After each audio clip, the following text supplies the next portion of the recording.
Good morning, good afternoon, good evening. I hope everybody is having a great week and is going to be having a great weekend. For you guys, the day that I'm making this video is the day I'll be uploading it. I know every week for the past month I've been only uploading one video a week, but eventually I will be getting into The Last of Us 2, finishing that up. But I know this channel kind of went towards the NBA, so I'm trying to get into the NBA flow. The NBA playoffs are happening right now, but I thought I would check out this video by the one of the most well-known NBA YouTubers, and Mike Korzimba. The worst franchise ruining trades for all 30 NBA teams. 42-minute video. Went and started watching it in my own time, my own free time. But I thought I'd give this a shot and see what you guys' thoughts are on this video. I'll leave a link in the description of the original video and his channel down in the description. But with all this being said, let's get right into watching this video.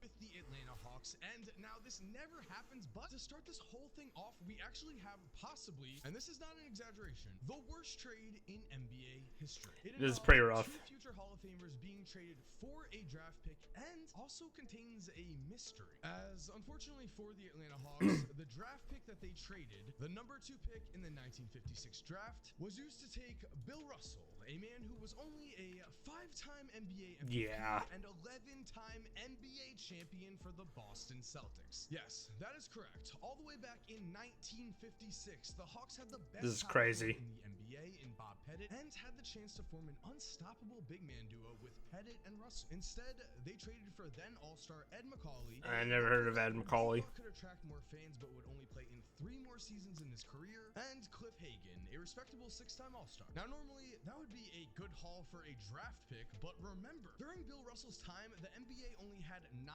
teams for a majority of his career, and so one player could make a massive difference. As huge. Both Wilt Chamberlain and Bill Russell. The Boston Celtics would build their 11 championship teams during this era around their star center. It's crazy. Russell, making them forever one of the NBA's most historic franchises because of this fact. That backcourt would have been, or front court would have been crazy back then. Finally remembered for winning a lot of championships with the Bob Pettit and Bill Russell duo instead. That is absolutely crazy to think about when you consider the future Boston Celtic and Los Angeles Laker rivalry. But also, did you remember about the mystery? Well, unfortunately here, there was a fun story about how Red Auerbach, the Celtics president, general manager, and coach at the time, was able to convince the Hawks owner to not take Bill Russell in exchange for tickets to the Ice Capades, a show of traveling ice skaters. That story floated around for a while. However, in 2013, Bill Russell pretty much put an end to it. He just flat out said, St. Louis was overwhelmingly racist. If I would have gotten drafted by St. Louis, I wouldn't have been in the NBA. So unfortunately, that's crazy. Those times were totally different. It certainly seems possible to now to a degree in today's time we have some of racial issues, but was definitely unfortunate. Back then it was even worse, significantly. In the first game of the year, Boston could have very much made the NBA Finals that season. I mean, they got to Game 7 of the Eastern Conference Finals without Gordon Hayward. So instead, that's true. To go with a pair of 2 young players that the Celtics just gave up on. With the number 3 pick in the 1997 draft, the Celtics drafted Chauncey Billups, a future 5-time All-Star and NBA Finals MVP. Really? They then proceeded to trade him just 51 games into his rookie season for older role players in Kenny Anderson and Popeye Jones. That is the worst move of the Rick Pitino era, but the Celtics were not done there. As in 2002, they also drafted future 7-time All-Star Joe Johnson with the number 10 pick, and then traded him just 48 games into his rookie season for role players as well. 2 just truly baffling moves that didn't even make sense. I remember. Meanwhile, though, you might be shocked to hear that after the 2013 season.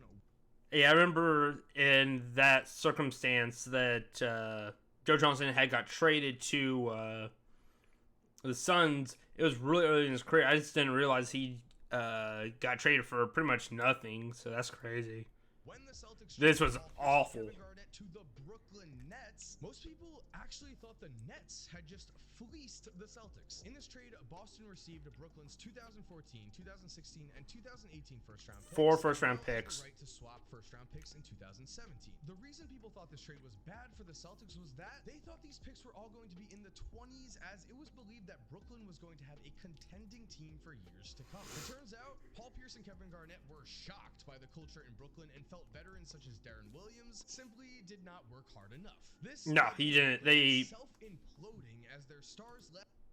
Darren Williams was, I guess, always in the hot tub or jacuzzi all the time.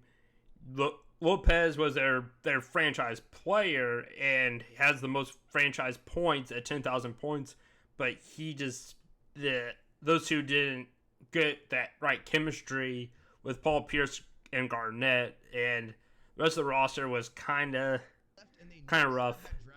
Oh, Joe Johnson was also at the end of his career too. 21 and 61. The Nets would watch as the Boston Celtics got their number 3 pick and took All-Star Jaylen Brown. Then, wow. in 2017, the Nets had the worst record in the NBA, won the number 1 pick, but because the Celtics had the right to swap picks with them, it was the Boston Celtics who received that number 1 pick and used it to trade down and take All-Star starter Jason Tatum. So, wow. Obviously fine now with Kevin Durant as their star. The fact that they were winning around 20 games a season for 3 straight years while also losing their draft picks. Yeah, they had to go and personally tank during that time whenever they let Garnett and Pierce go. They tanked for, like what you're saying, 3 to 4 years. They ended up getting D'Angelo Russell, who pushed them to the playoffs and had a really good run. They traded him away for Kevin Durant, got Kyrie Irving, so they were able to turn it around. And even then, really, Kevin Durant and Kyrie haven't performed as well as the expectations are. But this will always be a horrible memory for anyone involved with that team. It's still pretty rough for them still. If you are loving this content, if you do want to see more, please subscribe and turn on post. Speaking of that, I have yet to actually subscribe to him. I knew of him quite a bit. I'm gonna go ahead and subscribe. I'm gonna go ahead and like the video too.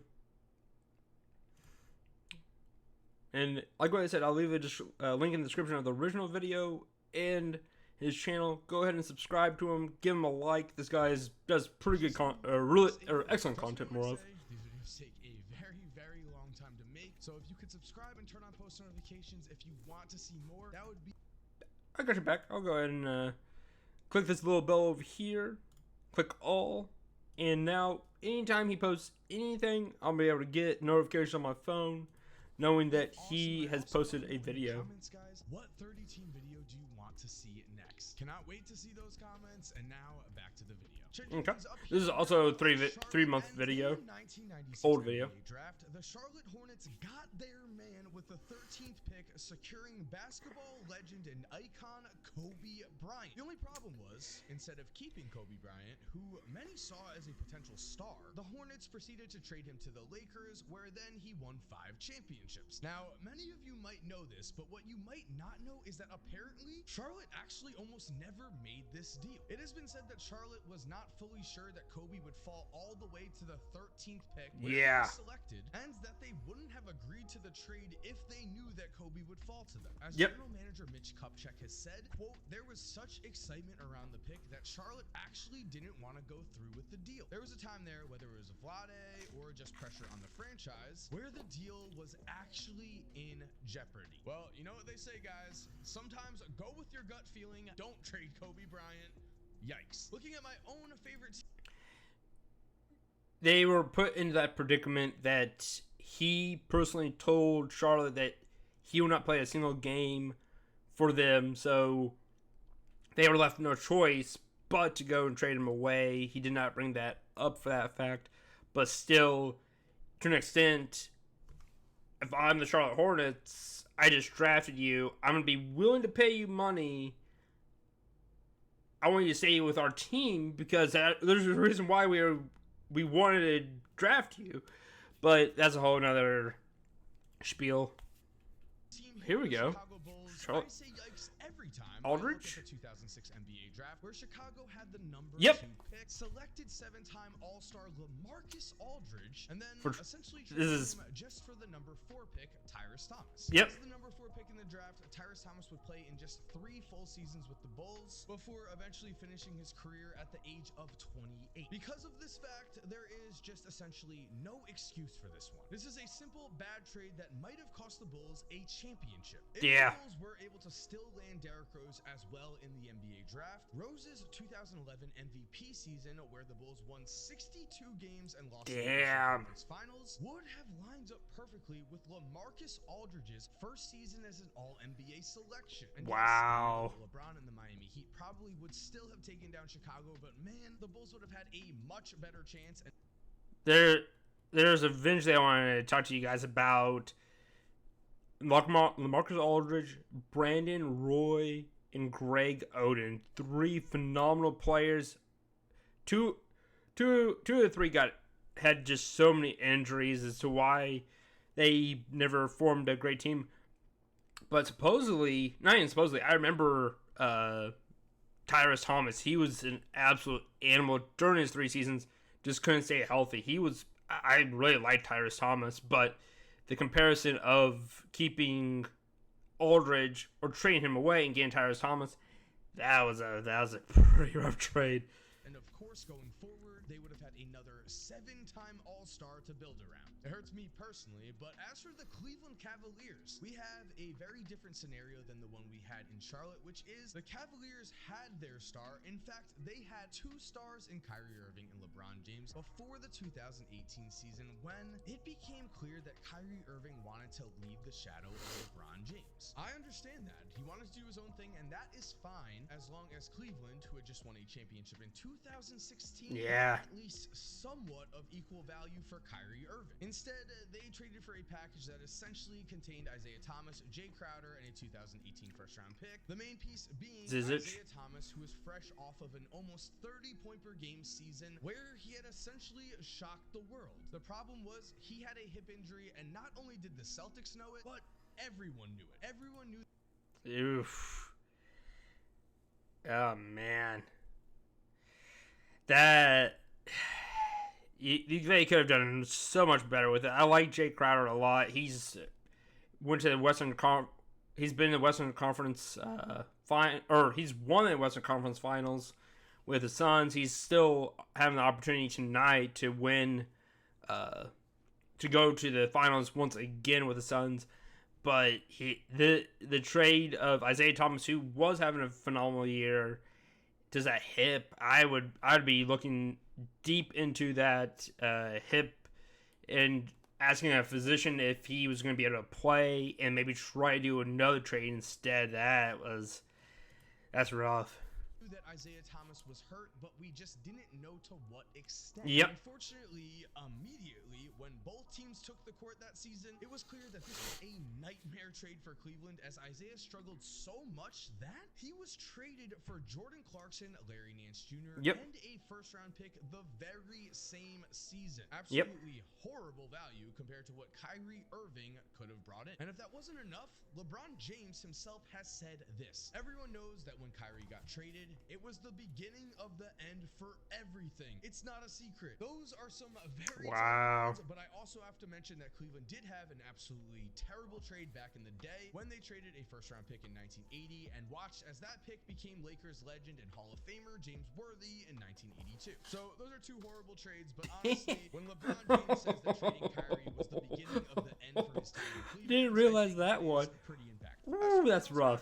Really, ooh, that's rough. Steered clear of any absolutely franchise-altering trades or decisions. So we will focus here on the 2015 season, where the Mavericks, in an attempt to give Dirk Nowitzki one last solid playoff run on a 50-win team, traded for Rajon Rondo in a deal that included Jay Crowder, Jameer Nelson, Brandon Wright, and a first-round pick. This trade was so bad because Rajon Rondo and Mavericks head coach Rick Carlisle basically openly hated each other to the point where either Rondo gave up on the Mavericks or the Mavericks gave up on him after game 2 of the first round of the playoffs against the Houston Rockets. It was at the time publicly stated that Rajon Rondo was out for the rest of the series with a back injury. However, Tim McMahon from ESPN reported that it was a mutual parting of ways. Let's just think about that for a second. The Mavericks traded for Rajon Rondo, who has been a key player on several playoff teams since. Yep. And somehow the fit was so bad that they chose rather to play without him than with him for the rest of the playoffs. Wow. Changing gears here over to the Denver Nuggets. We have another case. The Boston Celtics Rajon Rondo was phenomenal. So I understand that trade because he was a triple-double guy. He had elite defense. I loved Celtics Rajon Rondo. He's still, again, a really good player. He's been coming off the bench, and I still like Rajon Rondo a lot. But yeah, that for them to not even let him play in the playoffs after making it, that's crazy. Of a team with two horrendous traits. As back in 2013, the Denver Nuggets selected Rudy Gobert with the Nuggets. As back in 2013, the Denver Nuggets selected Rudy Gobert with the number 27 pick in the. This one's a different one because I think, what's his name? Jokic went and got drafted in 2016? Maybe in 2017. He got selected in like the 41st pick in the draft. This wouldn't be too bad of a deal because they were not going to go and be able to probably keep or be able to have such a great record or such a bad record to be able to get Jokic, or actually the 41st pick. Anyways, let's hear what this gentleman has to say. Draft. They then proceeded to trade Rudy Gobert for Eric Green and cash. Gobert has since proceeded to trade Rudy Gobert for Eric Green and cash. Gobert I've never heard of him. To a three-time All-Star, a three-time Defensive Player of the Year, and is not even one of the two horrendous trades that the Denver Nuggets made. Because somehow, this one's pretty bad. The Denver Nuggets would trade their draft rights to Donovan Mitchell for Trey Lyles and Tyler London. A just plain horrible trade even at the time. London spent just 2 years with the team and has not played in the NBA since, while Trey Lyles, a man who was about to be a third-year player who had just averaged 6.2 points per game on 36% shooting, shockingly did. The backcourt of Donovan Mitchell, Jamal Murray with Nikola Jokic. Oh my word. Yet, you probably wouldn't be able to have Michael Porter Jr., but the thing with Michael Porter Jr. is that he's constantly hurt. So, man, that's pretty rough. I like that backcourt of Jamal Murray and Donovan Mitchell. Yeah. The reason I mentioned Gobert earlier, though, is that both of these trades took place between the Denver Nuggets and the Utah Jazz, which means right now the Utah Jazz's core was built by the Denver Nuggets. They traded them both, Gobert and Mitchell. At this time, Donovan Mitchell is a three-time All-Star. He is only 25 years old. He, as a rookie, went to battle with Russell Westbrook in the first round of the playoffs and eliminated him. Went to battle with the Denver Nuggets themselves in 2020 and dropped 57 points in Game 1. And consider this. I would say the 2021 playoffs were wide open. If the Denver Nuggets did have Jamal Murray, who is an all-star caliber point guard in his own right when healthy, they very well could have and would have competed for a championship at a much higher level. They could have possibly won the championship if they had Donovan Mitchell. In the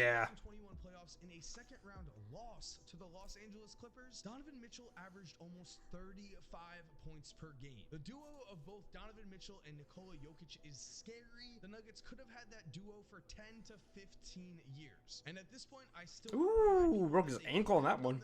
With still Jamal Murray on their team, they didn't have to choose between the two. Murray was drafted in 2016. Denver chose Tyler London and Trey Lyles over Donovan Mitchell. Simple as that. It also has to be mentioned, though, the other horrendous trade here. Back in 1981, the Nuggets would swap then future 1983 draft picks with the Portland Trailblazers in exchange for T.R. Dunn, a player whose career high for a season as a shooting guard was just 8.2 points per game. Because of this 1983 pick swap, Portland was able to take Clyde Drexler, another shooting guard, just one spot ahead of Denver. Drexler would prove to be a slightly better player, as he was a 10-time All-Star, Hall of Famer, and had a career high of 27.2 points per game for a season. He's, However, I am a Bulls fan, and this trade did give us Michael Jordan's shrug game, so personally, I think the Donovan Mitchell trade was worse. With that said, probably. Looking at the Detroit Pistons, I will say that many Detroit Pistons fans themselves were not happy at all with the Allen Iverson trade. In that Oof. trade, Poor Crispy. You had a Finals MVP and Chauncey Billups, and you kind of get Allen Iverson. of their franchise in Chauncey Billups for Yep. essentially Allen Iverson, and then watched as that blew up in their face. The Oh. Pistons would go from a 59-win team in 2008 to just a 39 team in 2009, the very season that the trade took place. So I certainly understand why Detroit Pistons fans feel this way, but just as a basketball fan in general recently, I feel like it has to be mentioned that Chris Middleton was seen as an afterthought piece by many in a 2013 trade. But That is insane. Chris Middleton, an NBA champion, second round, 39th pick. that's just crazy. Texas A&M. Didn't realize he was from there. Okay. Wow. That's crazy. Milwaukee Bucks and Detroit Pistons. That At the time, this trade was actually decently big news. But one the of reason for that was one of the it was greatest, centered like around 2 one of the greatest right points now. 3-point shooters, phenomenal. Star talent. In this trade, the Pistons would give the Milwaukee Bucks both Brandon Knight, again the centerpiece of the deal, along with Chris Middleton. The Bucks traded away their centerpiece in the deal in Brandon Jennings, a man who was out of the NBA just a few short years later. While Yeah. the third player in this deal, the one nobody. The thing that they don't talk about with this trade, what Crispy Flake has brought up before, is that Brandon Jennings on the Milwaukee Bucks was amazing. He tore up the Pacers all the time, and the minute he came to the Detroit Pistons, he started getting injured, and then he was out of the league shortly after. So, but I like Brandon Jennings a lot, and then now he's on the now you have Chris Middleton on the Bucks winning championships. So Talked about Chris Middleton has since been named to 3 All-Star teams, was either the second or third best player on the Bucks championship winning team, and yeah, you can make that case that he could have been second or third because you have Drew Holiday or him. Middleton has been just consistent. That's what I like about Middleton. But the elite defense that Holiday brings, his playmaking, he's a good 3-point shooter. His overall game is just, he's a really good shooter.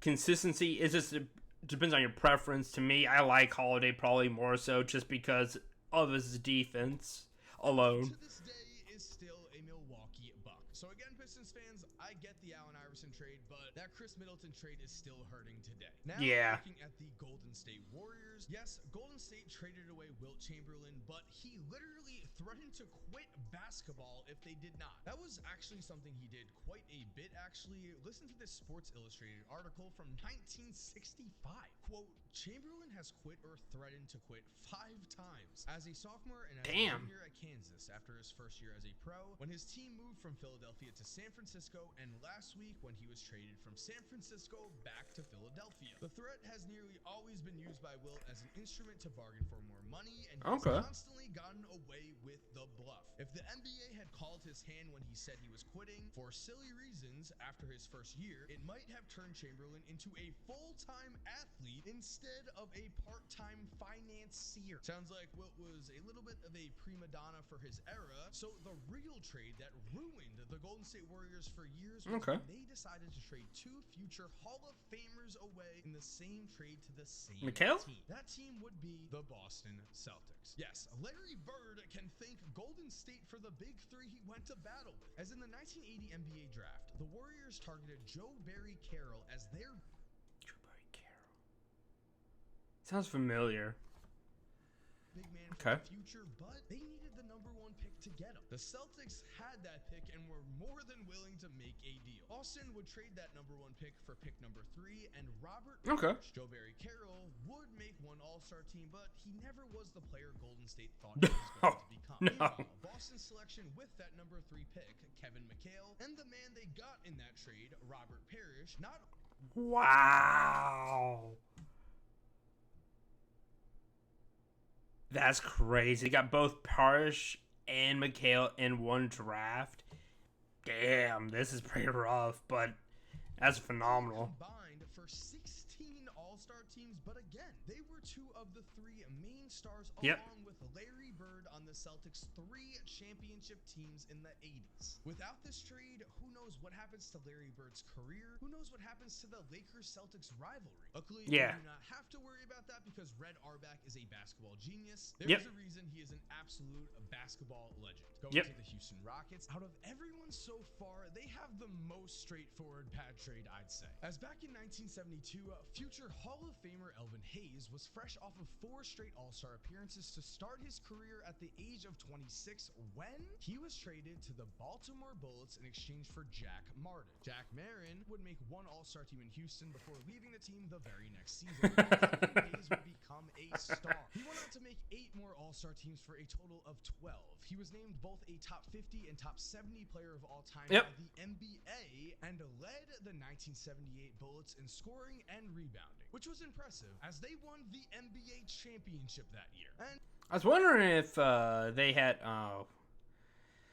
I thought he had won them a championship. He's a phenomenal player. Him and Wes Unseld, some of the best Wizards/Bullets players of all time. You have John Wall and Bradley Beal nowadays. Yeah.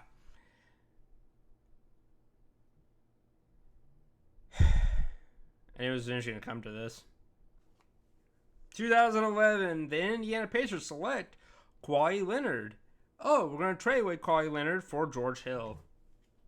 And would you look at that? Just another bad decision here, but it was a draft day move, so we'll cut some slack for the Indiana Pacers. Just kidding. As of right now, Paul George and Kawhi Leonard have teamed up with the Los Angeles Clippers. However, they could have played their entire careers together. As back in the 2011 NBA draft, the Pacers completely misread where the NBA was going and did not load up on wing talent. Instead, sending Kawhi Leonard, a prospect who many were concerned about.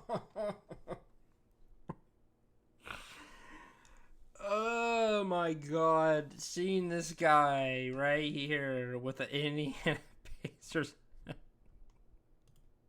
Because of his broken jump shot, to the Spurs for George Hill, a solid player who never made an All-Star game in his career. Meanwhile, Kawhi Leonard did develop a jump shot and then proceeded to become a 2-time Finals MVP, a 2-time Defensive Player of the Year, and a 3-time member of the first-team All-NBA. Kawhi Leonard is a legitimate superstar who has led the Toronto Raptors to a championship as the main guy, and he could have paired with 7-time All-Star Paul George in Indiana. With that in mind, who knows? With both Paul George and Kawhi Leonard, the Pacers might not have lost the Eastern Conference Finals in back-to-back years in 2013 and 2014 to the Miami Heat, especially considering that in 2014, the very same year, it was Kawhi's Spurs who took down the Heat in the NBA Finals, and Kawhi Leonard was named NBA Finals MVP. Yeah. Anyway, sometimes it's the right move to give up a draft pick in exchange for a star, and sometimes it just doesn't work out. But of course, because they are... The thing is that we didn't really have a point guard at the time, but we could have eventually had Lance Stevenson, who was the same draft class as Paul George, be our point guard. Then Paul George at shooting guard, small forward, vice versa of Kawhi Leonard. We had Roy Hibbert. David West eventually came to the Indiana Pacers, had him at the 4. It could have been quite intriguing at the very least, if not amazing. But it was a thought process that we're bringing back an Indiana guy. He's our point guard. That's the only thing I can think of. It's rough. The Los Angeles Clippers. We have right here one of the worst. Baron Davis. Draft pick trade Oh, Kyrie Irving. That's right. 2011 NBA trade deadline, the Clippers made a move to dump cap space, sending Baron Davis's large salary and a 2011 first-round pick to the Cavaliers in exchange for Jamario Moon and a first-round pick. The Clippers then watched as, despite the fact that they had just the 8th best odds in the 2011 draft, they hit the jackpot. They got the #1 pick. They secured Kyrie Irving. Wow. That pick was now Cleveland's. And so with a young star in Kyrie Irving, it was the Cleveland Cavaliers who were now able to persuade LeBron James to come back and also team with Kevin Love to form a new big three that would eventually bring a championship to the city of Cleveland. If the Clippers just don't make a move to simply save money, they would have had Kyrie Irving, and who knows what would have happened. Luckily, actually, I will say very, very, very luckily for a lot of reasons, the Clippers are now under new ownership. It is very possible that the Russell Westbrook trade ends up at least on this list, but I do not want to pile on Russ. He has gotten enough this year. We also all know for the Los Angeles Lakers about the Kobe and Shaq trade, and yes, the Lakers did not get full value for Shaq on that one. I agree, it was a bad trade, but at least they got Lamar Odom, who was a key piece in the Lakers' 3 straight finals appearances with Kobe from 2008 to 2010. The Steve Nash trade did not give the Lakers anything in value in return. In fact, I would go as far as to say it set them back for years. As headed into the 2013 season, the Lakers had formed themselves a super team around Kobe Bryant, then first team All-NBA and Defensive Player of the Year caliber center Dwight Howard, and former 2-time MVP Steve Nash. The problem was Steve Nash not only had a problem with back injuries that was so serious that he could be found working on his back during games, but that also Steve Nash was 38 years old at the time of this deal. This meant that after Nash's back did give out on him in LA, the Lakers were now stuck with a large contract, which meant that the next season, when Kobe tore his Achilles, LA now had 2 big contracts on their book and just couldn't possibly compete. The Lakers missed the playoffs for 6 straight seasons, which might not seem too over the top for some, but before this stretch, the longest the Lakers had ever gone without making the playoffs was just 2 seasons. Meanwhile, for the Lakers, yes, your team did just take a hit, but luckily for you, the Memphis Grizzlies' worst trade in their franchise history gave Kobe Bryant 2 more championships. Or at least the Memphis Grizzlies made Pau Gasol for Marc Gasol when they sent Pau Gasol to the Lakers in exchange for basically nothing. Pau Gasol was not only an NBA All-Star at the time, but would become the Lakers' second best player next to Kobe, and a man who would average 19 points and 11 rebounds a game during both Lakers championship runs in 2009 and 2010. Without him, I'm sure the Lakers would have figured something out to get Kobe another star, but the fact that they did it without giving up Andrew Bynum, who was seen as one of the best young pieces in the NBA at the time, was not only incredible, it was so unbelievable that people called for the league to veto this trade. For Pau, Los Angeles traded away Kwame Brown, Javaris Crittenton, Aaron McKee, a 2008 first-round pick, and a 2010 first-round pick, and not a single one of those players or picks provided any value for Memphis at all. The only reason this is not considered one of the actual worst, if not the worst trades of all time, is that Memphis did get Pau Gasol's brother, Marc Gasol, back in this trade. Marc would go on to become an All-Star, but was just the 47th pick in the draft the year before. He had not played in a single minute in the NBA. He, to be just quite frank here, looked like this. Luckily for Memphis, Marc Gasol did become an All-Star, but again, the Grizzlies got so little for this trade at the time that wanted it vetoed. I was wondering if he was going to bring up Marc Gasol being a part of that trade package. It could have been the worst trade of all time if they did go and they were not able to get his brother Mark. But if you look at the big picture, those 3 players, I knew of McKinney and I knew of the other 2, Kwame Brown, who didn't. I don't think he played 1 minute for the Grizzlies. I don't even know who the other person was. I can't remember. But yeah, that's a pretty rough trade because you got a 2-time champion in Pau Gasol with Kobe. So yeah, that's a pretty rough trade.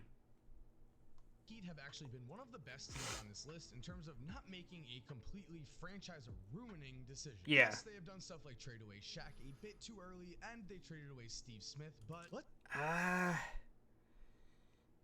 he did pretty well. They traded him away to the Suns for, I can't remember who they traded the Suns traded away to bring in Shaq, but Shaq, after the Heat, he was on a team that wanted to play high tempo, quick pace offense, was not really that kind of a player.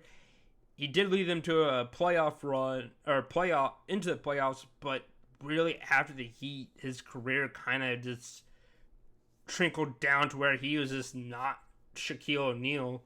But in case what trade he does have as the worst for the Heat. Here on this tweet from LeBron James. No way you take another point guard in the lottery before Napier. At the time, Shabazz Napier was seen as just a second-round talent, but with UConn, he looked absolutely incredible as he led his team. Yeah, I do remember the championship. Still, though, he was seen as a second-round talent, but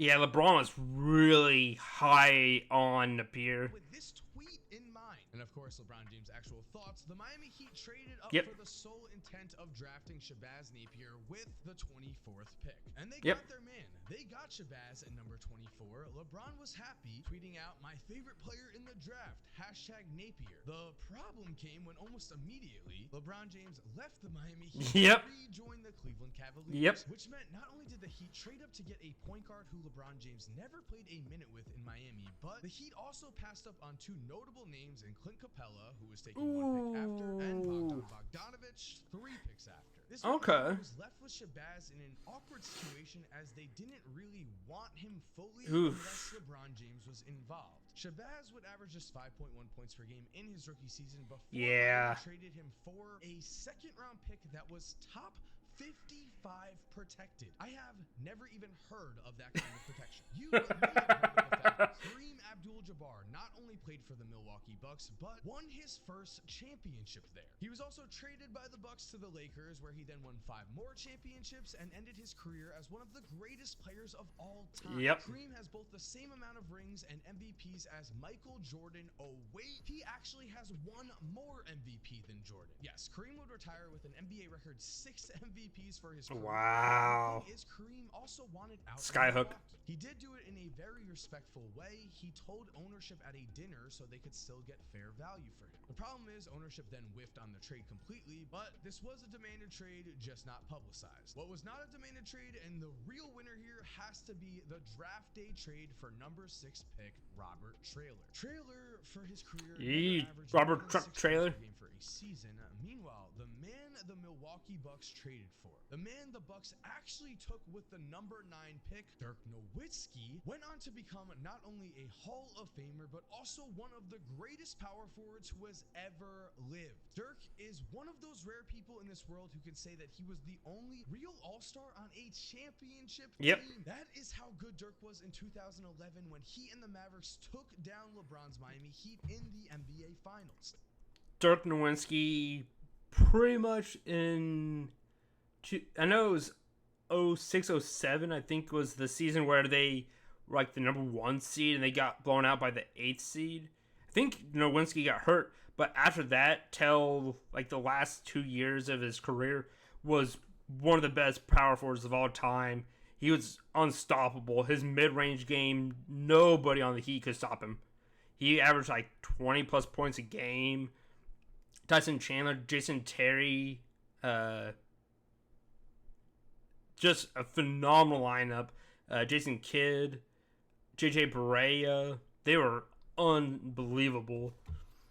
And to make things even worse here, not only did Milwaukee directly make a mistake by trading Dirk for Robert Traylor, but future 10-time All-Star, NBA Finals MVP, and Hall of Famer Paul Pierce was also available to be taken and was taken with the very next pick in this draft. Wow. So the question for the Minnesota Timberwolves is, how much does a player demanding out really matter? We've seen with Ben Simmons that even with a demanded trade, if you wait long enough, you can still get very good value. The Minnesota Timberwolves did not wait long enough in the case of all-star Jimmy Butler, who, to be fair, had such a ridiculously bad relationship with the Wolves that this tweet from Woj became a meme, and understandably so.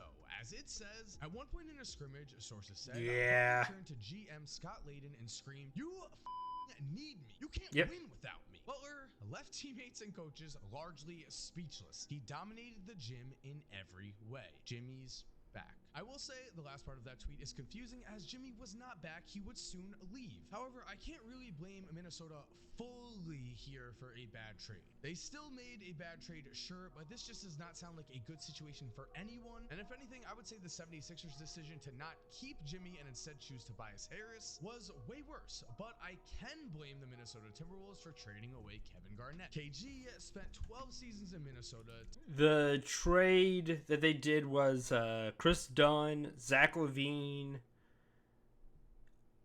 and I think they got a pick or two for Jimmy Butler, and he just played for 1 year, tore up.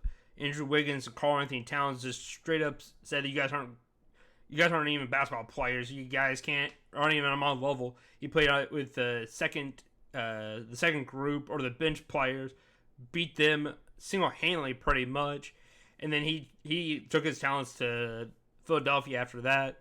But this is a pretty bad trade here too.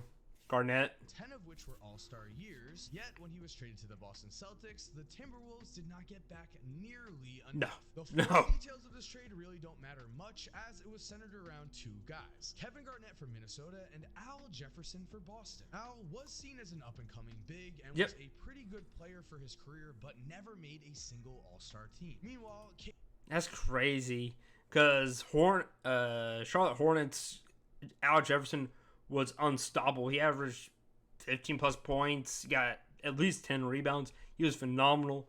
And I liked Al Jefferson a lot. But yeah, Kevin Garnett, yeah, the sheer level differences of talent and the not only talent, but the pretty much the talent, yeah. KG won Defensive Player of the Year the very next season. That Garnett brings is totally different. 2008 NBA championship. On to the New Orleans Pelicans. We're just gonna save this space for whatever the Zion trade is. Just kidding, Pels fans. I hope he stays forever. I really do. New Orleans has had a history of stars leaving, such as Anthony Davis, and notably here, Chris Paul. Trading away a star, as we've seen in this video, is never easy. And notably, yeah, this trade long term, I think, will be, for this trade right here, the Anthony Davis, I think will be better for the Pelicans than the Lakers, because you've seen the injuries that Anthony Davis has had here, or has been having here recently. And the year prior to him getting traded, he was hurt the whole year. Yes, you don't have Lonzo Ball anymore or Josh Hart, but you got able to keep Brandon Ingram. You're able to get that, what was it, the first pick overall? Yeah, first pick overall, and able to get Zion Williamson. I think long-term Pelicans got this under wraps for that trade. Paul. Trading away a star, as we've seen in this video, is never easy, but you at least need to get a real building block for Chris Paul, who was only 26, had already been named to 4 All-Star teams, and finished second in the 2008 MVP voting race behind Kobe. So when New Orleans traded away Chris Paul after he asked out after the 2011 season, he was without a doubt seen as a generational point guard talent. With that in mind, you need to get a big piece back, and the main player that New Orleans got back was Eric Gordon, someone who was basically fool's gold. As well, the 22-year-old Gordon did play at a very high level as a young player and averaged 22 points per game the season before the trade. He was also someone who had already shown serious injury concerns, and those concerns turned out to be very valid. Eric Gordon would leave New Orleans 5 years later at the age of 27, where he had then just averaged just 15.2 points per game. A noticeable drop-off, especially when he should have been in his prime. Meanwhile, Chris Paul has continued to dominate, has made an extra 8 All-Star teams, was the point guard for the Lob City Clippers, was the point guard for the Phoenix Suns championship appearance last season. He has proven to be so great that New Orleans should have obviously waited here to make sure that the deal they did make was more of a guarantee and pretty not much for a player with injury concerns. Yeah, that's a rough trade. Zion will end up with. The New York Knicks have Stoudemire had the best stretch lately, to say the least, as they have won just 1 playoff series. Oh no, Stoudemire ended up years now. A large Stoudemire ended up just going to the team, and then Denver ended up. I wonder if they're going to talk about Carmelo Anthony's trade here. Also, they're showing off Eddie Curry right there.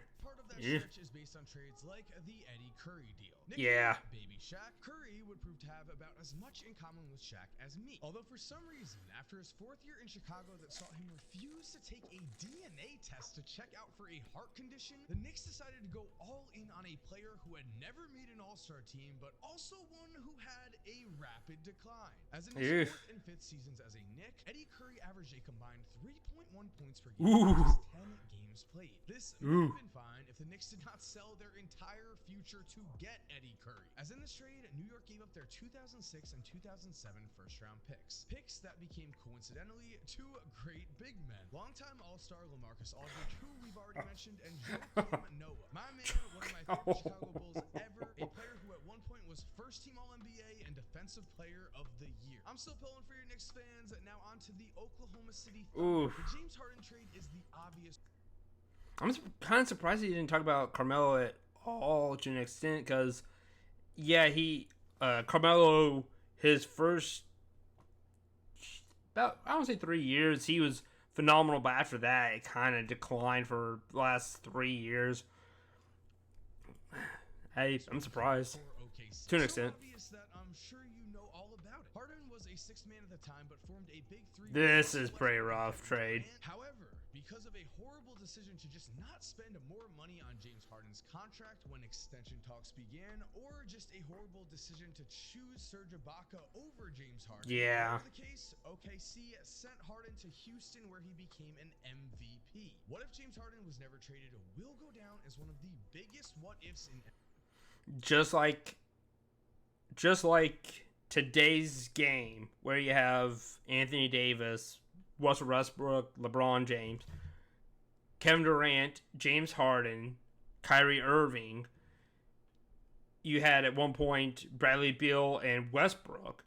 The chemistry is one of the key things, and like what my my guys on the podcast, Knights of the Central Table podcast, is that there's only one ball, and the amount of ball handling that James Harden needs, along with Westbrook needs and Kevin Durant needs, there's only one ball. He's only able to do so many plays together. By golly, could James Harden play off ball and shoot threes off ball, catch and shoot? He's able to. He's not as good as a 3-point shooter doing that. He's only like 30% versus 40%. Then you have Kevin Durant, who needs the ball. The chemistry just wouldn't, I don't think it would have been right there, along with only one ball at a time, or ball handling at a time. I think the long-term thing was the right move, is keeping it in Serge Ibaka, who at the time was Serge Ibaka, one of the best blocking bigs back then. He didn't need the ball. He was a good dunker, but he hadn't formed his game to where it is now. I think that was the better move, to be honest. NBA history, without a doubt, OKC had 3 young players who were MVPs all together on the same team, and some. Again, you can only have one MVP at a time. The chemistry, I think, would have thrown it off to where one of those players long term would have won it out. Look at James Harden now, where he's like, all right, I want out, I'm done. With Kevin Durant now, so I don't think the chemistry would have been right there. Looking at the Orlando Magic, I'm giving a lot of points to this trade for it just being plain stupid. Because while the rest of the NBA was adjusting to the new perimeter 3-point shooting style of play, Orlando tried to do the complete opposite and attempted to pair Serge Ibaka, Aaron Gordon, and Nikola Vucevic together in one of the most misguided attempts we have recently seen. This trio was so horrible together that Serge was traded away for Terrence Ross in a 2017 first-round pick. That was a miss the very following season. Meanwhile, to get Serge, Orlando gave up the draft rights to Domantas Sabonis, probably the best player in this entire deal, as he is a big man himself. There's his father, Arvydas Sabonis, and Domantas has became one of the best bigs in today's game. And then you got Victor Oladipo, which I'll talk about here in a minute. Start at the age of 25, and they also gave up Victor Oladipo, who would emerge as a 2-time All-Star with the Indiana Pacers. Yep. Yeah, as we all know with the Philadelphia 76ers, they have recently made a huge trade, and so let's hope the Ben Simmons James Harden trade is not mentioned on this list. With that said, we still have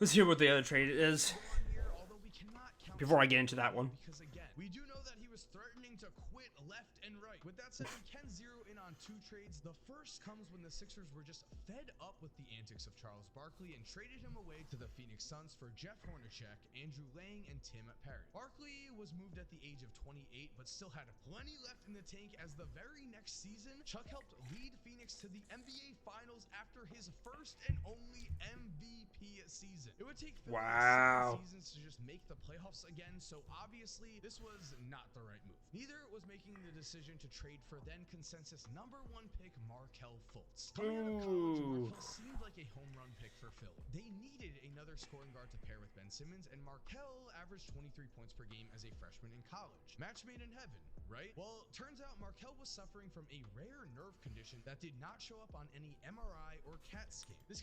Let me show you guys here what was suffering from a rare nerve condition that did not you can see it show up on any right here, like in his shoulder. He had some nerve damage in his shoulder, and so when he shot, you could tell that he was not feeling comfortable.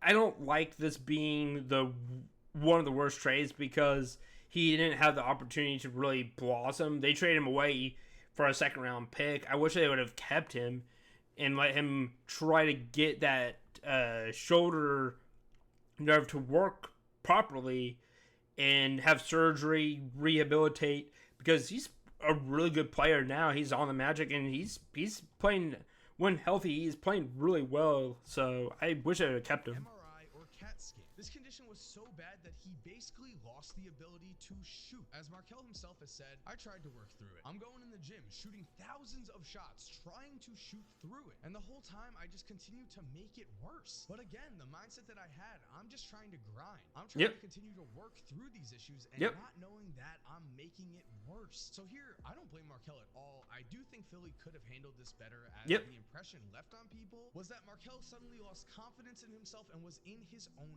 head. Oh, and by the way, to get Markelle, Philly gave up the #3 pick, Jason Tatum, a current NBA never mind. Starter, 23 years old and is so good that if Philly did team him up with Ben Simmons and Joel Embiid early on, we might have already seen a Philadelphia 76ers championship run take place. Concerning the Suns, we have another simple that's never mind. I wish looking back, that the trade to be able to get Markelle Fultz was bad. I wish they didn't give up Markelle Fultz so quickly, like what him and I just discussed. Yeah, that trade is pretty rough.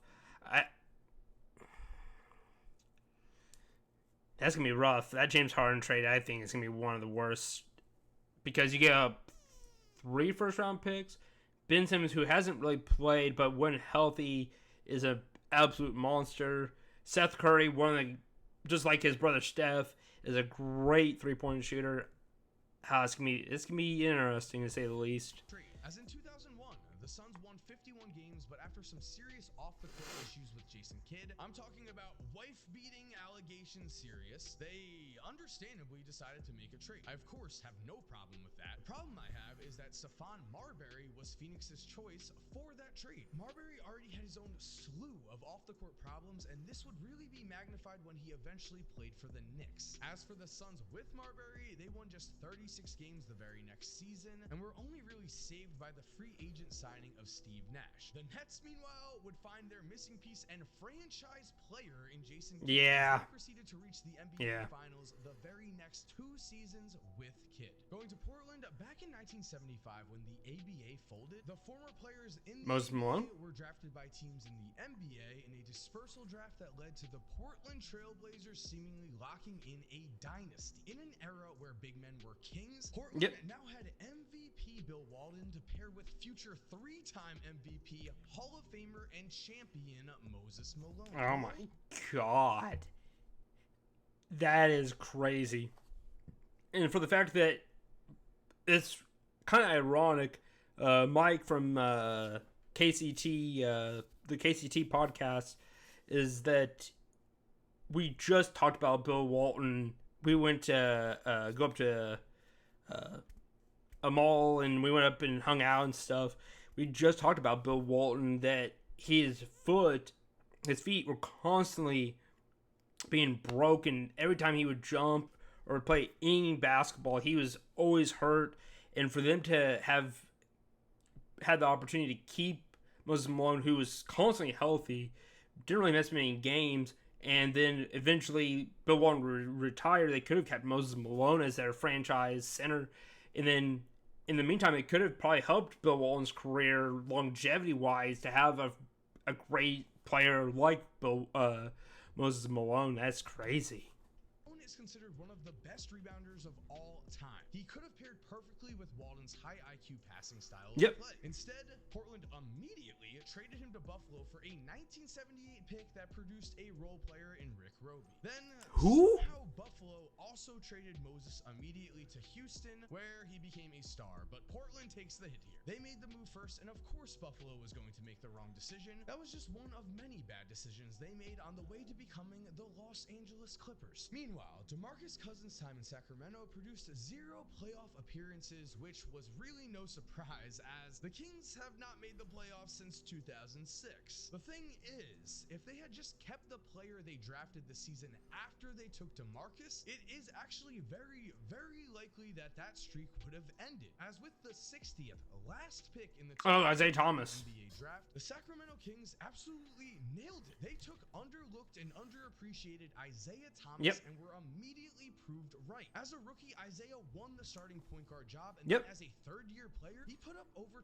20 points per game. Isaiah's offensive talent was always there and on full display. However, somehow, Sacramento chose to ignore this talent as they overlooked Isaiah themselves, deciding for some reason they needed a more traditional point guard. The Kings chose not to pay Isaiah and instead traded him for a player who has never played in the NBA, probably to avoid the Kings. Isaiah went on to rise up and become... Yeah, I remember they traded hit. Like, I remember playing 2K at the time. He was like, again, their second best player. Cousins was like an 88 overall, putting up amazing astronomical numbers. And then Isaiah Thomas was like an 82 overall. He was, again, he was saying, is that he was one of the best. He was one of their best players at the time, along with Cousins. They traded him away to the Suns. You had Eric Bledsoe, Dragic, and Isaiah Thomas, in which eventually they traded Isaiah Thomas to the Celtics. And then eventually Bledsoe got traded to the Bucks. Yeah, he got traded to the Bucks. So, and Dragic stayed for a good amount of time. One of the best seasons by a player under 6 foot tall ever. During that year, he put up 29 points per game while leading the Boston Celtics to the Eastern Conference Finals. Yeah, he was phenomenal. Looking at the complete opposite of a franchise, though, the San Antonio Spurs have made a lot of amazing decisions throughout their history. However, nobody is perfect. And at the end of the day, I'm sorry, but I said it at the time and I'll say it now. The Spurs were just misguided in their attempts to replace Kawhi Leonard with DeMar DeRozan. I love DeMar. He has been awesome for the Bulls, but Kawhi, at least at the time, was simply better than DeMar by a noticeable margin. Kawhi was already a Finals MVP and had also finished second in the MVP voting in 2016 and third. Of course. What the hell?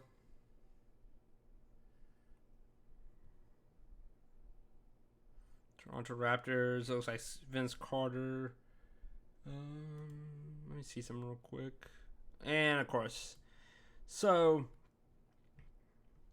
I'm gonna go ahead and just pause it.